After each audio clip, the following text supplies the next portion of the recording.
Rick and Morty season 1. So I'm going to be reviewing every season of Rick and Morty in the lead up to season 7 coming out, because I do want to review that show as it comes that season as it comes out, because I do really love Rick and Morty. I don't talk about it a lot, mostly because Rick and Morty's fan base is very toxic.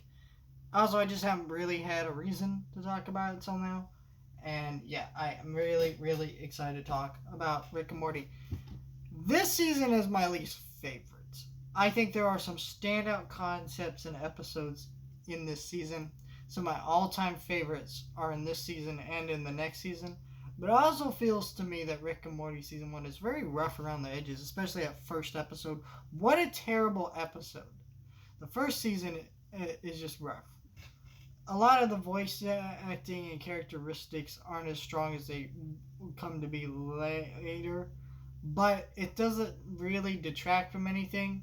I just feel like there's a lot of things that happen throughout the season, and it's really hard to name specific instances that just don't feel like the characters that they would become later, and a lot of the little writing choices. And I can't really name any specific examples off the top of my head, but it's just a thing for me. However, there are episodes in this season I really love, like the Meeseeks episode, the Snowball episode, at least the part that actually included Snowball. I didn't really like Rick and Morty's subplot in that episode. I kind of liked it because it was changing up the dynamics of the series very early on, showing that the writers were very clever about their show and its own writing and tropes.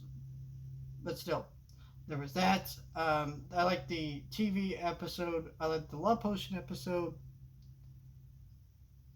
There's a lot of good episodes, but I think every other episode is kind of whatever.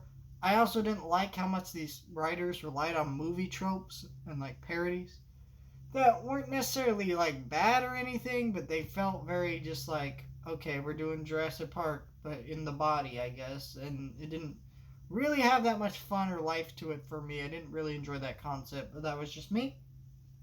But yeah, I really enjoyed this season. It was great revisiting it. In fact, as soon as I started watching, I'm like, oh, that's right. I really love Rick and Morty. Sometimes I don't watch Rick and Morty for a while, and I come back and I'm like, yep, love this show.